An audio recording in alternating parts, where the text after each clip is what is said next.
नमस्कार। मध्य प्रदेश के मुरैना छावनी से एक बहुत बड़ी खबर निकल करके आ रही है, जहां पर एक व्यक्ति की दूसरी पत्नी ने अपने पति की इतनी बेरहमी से हत्या करवा दी, जिसे आप सुनेंगे तो परेशान हो जाएंगे। आप भी सोचेंगे कि भगवान ऐसी पत्नी किसी को भी ना दे। कि पति जो होता है पत्नी की जिंदगी में अहम भूमिका निभाता है, अहम मायने रखता है।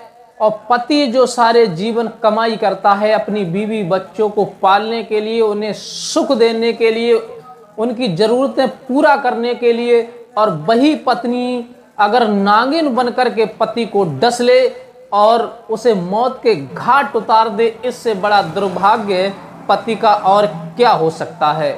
तो ये पूरी सच्चाई जानने के लिए आप हमारी वीडियो को अंत तक जरूर देखते रहें। नमस्कार, मैं हूँ रितेश कुमार। स्वागत है आप सभी दर्शकों का सच्ची घटना चैनल में।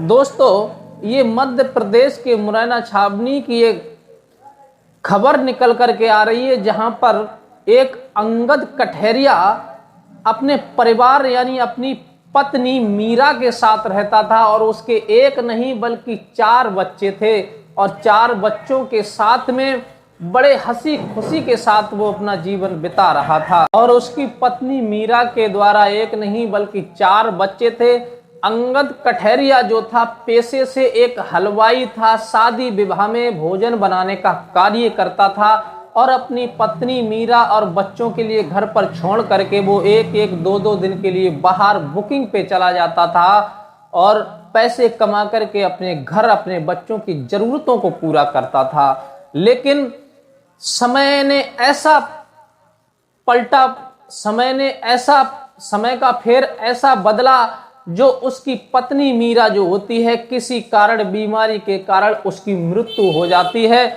और घर में छोटे छोटे बच्चे, अब बेचारा अकेला पड़ जाता है। बाहर काम को जाता है तो बच्चों की देखभाल के लिए कोई नहीं होता। तो सभी लोगों ने कहा कि ऐसा करो, तुम दूसरा विवाह कर लो, जिससे तुम्हारे घर में दूसरी पत्नी आ जाएगी तो तुम्हारे बच्चों को देखभाल करती रहेगी। सबकी बात सुन करके अंगद कठेरिया ने अब दूसरा विवाह कर लिया। जो पत्नी उसके घर में दूसरी आई उसका नाम था गीता, और गीता जब घर में आई तो 1-2 साल के बाद उसके भी एक नहीं बल्कि 2 बच्चे उससे पैदा हो गए। अब अंगद कठेरिया जो था बुकिंग पे चला जाता है, घर से बाहर 2-2 दिन 4-4 दिन नहीं आता। जब काम सारंग में ज्यादा हो जाता है तो अब उसकी जो दूसरी पत्नी थी अंगद कठेरिया की, जिसका नाम गीता होता है, और गीता एक पड़ोस में रहने वाले बंटी जिसका नाम होता है, उससे उसकी आंखें लड़ जाती हैं। वो बार बार उनके घर आता है, और बार बार जब जाता है तो वो विचार करती है अपने दिमाग में, मन में सोचती है कि हमारे पति घर पर नहीं रहते, 2-2 4-4 दिन आते हैं, और ये लड़का दिखने में बहुत सुंदर है, रिश्ते में हमारा देवर भी लगता है, उनके बीच हंसी मजाक चलती है, और ये सोच करके वो एक दूसरे से प्रेम करने लगते हैं, प्रेम का इजहार करने लगते हैं, एक दूसरे से शारीरिक संबंध बनाते हैं। इसी प्रकार से क्रम आगे को बढ़ता चला जाता है। अब बंटी जो था रोज उनके घर आता है, उनके साथ संबंध बनाता है, उनका कार्य रोज का हो गया। जब ये बात गांव में लोगों को पता चला कि ये बंटी जो है इस अंगद के घर बार बार जाता है और इसके संबंध इसकी पत्नी से बन चुके हैं, तो लोगों ने अंगद कठेरिया से कहा कि तुम्हारे पड़ोस में रहने वाला जो बंटी है वो तुम्हारी पत्नी से मिला करता है, हर समय तुम्हारे घर में रहा करता है। तो इस बात को सुनकर के अंगद ने अपनी पत्नी को डांटा, समझाया। उसने सोचा कि शायद इससे गलती हो गई, ये मान जाएगी, समझ जाएगी बात को, लेकिन जिसके सर पर इश्क का भूत सवार होता है, भला वो कहाँ किसी की कोई बात मानने वाला होता है। वो समझा करके चला जाता है अपने काम पे, और जो उसकी दूसरी पत्नी होती है वो बंटी को फोन कर करके बुलाती है कि तुम घर आ जाओ, तुम्हारे भाई काम पर चले गए हैं। अब वो डरता है कि कहीं ऐसा ना हो कि वो दोबारा से आ जाएं और हमको देख लें। एक दिन ऐसा हुआ कि बंटी उनकी दूसरी पत्नी जो थी गीता, उसके साथ संबंध बना रहा था, अचानक अंगद आ जाता है और उन दोनों को आपत्ति हालत में देख लेता है। तो वो बहुत आग बबूला होता है और अपनी पत्नी को भी डराता धमकाता है और उसे भी डराता धमकाता है। तब उस बंटी की हिम्मत कुछ उखड़ जाती है और उसके घर आना जाना वो बंद कर देता है। तब उसकी पत्नी कहती है कि तुम हमें क्यों छोड़ रहे हो, हम तो तुमसे प्रेम करती हैं, तुमसे प्यार का इजहार कर बैठी हैं और तुम डर गए, तुम मेरे घर आओ। वो कहने लगा मैं तुम्हारे घर नहीं आऊंगा, अगर वो दोबारा से आ गए तो बात का बवंडर बंद जाएगा, इसलिए मैं तुम्हारे घर नहीं आ सकता। उसने कहा ठीक है तुम नहीं आ सकते, अगर मेरा पति रास्ते से अगर हट जाए तो तुम मेरा साथ नहीं छोड़ोगे। बंटी कहने लगा हाँ तब तुम्हारा साथ नहीं छोड़ूंगा। तो उसने कहा ठीक है अगर ऐसी बात है तो मैं तुम्हें आदेश करती हूँ, इजाजत देती हूँ कि तुम मेरे पति को किसी प्रकार से रास्ते से हटवा दो, तब मैं तुम्हारे साथ दिल खोल के रहूंगी और तुम मेरे साथ दिल खोल करके रह सकते हो। एक दिन बंटी ने विचार बनाया और अंगद कठेरिया के पास आया और बोला भैया मुझे क्षमा कर दो, मुझसे गलती हो गई, आइंदा को ऐसी भूल नहीं होगी।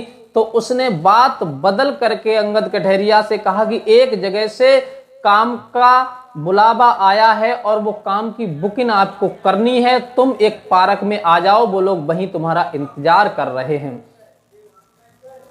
अब वो बंटी जो होता है अंगद कठेरिया को पार्क में ले जाता है और बंटी जब उसे दारू पिला करके उसे नशे में धुत कर देता है और जब वो अंगद नशे में धुत हो जाता है तो पहले से वो एक कुल्हाड़ी को छुपा करके अपनी मोटरसाइकिल की डिग्गी में धर के ले गया था। उसने कुल्हाड़ी से वार करके अंगद कठेरिया को वहीं खत्म कर दिया और जंगल में उसकी लाश फेंक दी। कई दिन के बाद में किसी ने फोन करके पुलिस को बताया कि जंगल के बीच में एक लाश पड़ी हुई है। पुलिस ने उस लाश को बरामद किया और बरामद करने के बाद में उसकी शनाख्त करवाई और इधर अंगद कठेरिया के भाई ने भी थाने में एक रिपोर्ट दर्ज कराई थी कि मेरा भाई एक हफ्ते से गायब है, वो मिल नहीं रहा है। तब पुलिस ने उसके छोटे भाई को बुला करके उस लाश की शनाख्त करवाई तो उसने कहा ये मेरा ही भाई है। और पुलिस ने जब उसकी पत्नी गीता से पूछताछ की अंगद की कि आखिर तुम्हारी दुश्मनी किससे थी, तुम्हारे पति को कौन मार सकता है, तो वो हड़बड़ाई हुई आवाज में, कहते हैं ना कि चोर के पैर होते कितने हैं, वो हड़बड़ाई हुई आवाज में बोली कि हमारी किसी से कोई दुश्मनी नहीं थी, ये काम के लिए गए थे लेकिन फिर लौट करके वापस नहीं आए। पुलिस ने उसकी आवाज को पहचान करके उस पर संदेह किया लेकिन उसे गिरफ्तार नहीं किया और उसका नंबर जो है सर्वे लाइन पर डाल दिया और उसकी कॉल डिटेल जब निकाली गई तो जो पड़ोस में रहता था बंटी, उसी के द्वारा ज्यादातर बातचीत और आखिरी फोन कॉल के द्वारा भी यही बात हुई थी। तब पुलिस ने उन दोनों को पकड़ करके सख्ती से जब पूछताछ की तो उन्होंने यही सारे वाक्या बताया पुलिस को, तो पुलिस ने उन्हें तत्काल मुकदमा लिख करके उन्हें जेल में डाल दिया। दोस्तों, ऐसी ऐसी औरतें इस समाज में हैं जो अपने पति को भी नहीं बख्शती, तो भला दूसरे व्यक्ति को क्या वो छोड़ सकती हैं। लोग औरतों के झांसे में आ जाते हैं और अपने जीवन को तबाह कर लेते हैं, अपने घर को बर्बाद कर लेते हैं। तो जो स्त्री अपने पति की नहीं हो सकती वो भला दूसरे की क्या हो सकती है। भाइयों से निवेदन है कि अपने बच्चों पर हमेशा नजर बनाए रखें, चाहे काम पर जाएं, कहीं भी जाएं, लेकिन उन पर जब नजर बनाए रखेंगे तो भविष्य में कभी भी आपके साथ ऐसी अनहोनी घटना नहीं घटेगी। इसलिए हमेशा अपने बच्चों पर नजर बना करके रखें, उन पर ध्यान रखें, उन्हें इतनी छूट ना दें कि वो कोई गलत संगत में पड़ सकें जिससे आपका हंसता खेलता परिवार बर्बाद हो सके। तो दोस्तों, आप क्या कहना चाहेंगे इस घटना के बारे में? अपनी राय हमें कमेंट बॉक्स में दे सकते हैं और मिलते हैं किसी अन्य सच्ची घटना के साथ। तब तक के लिए नमस्कार।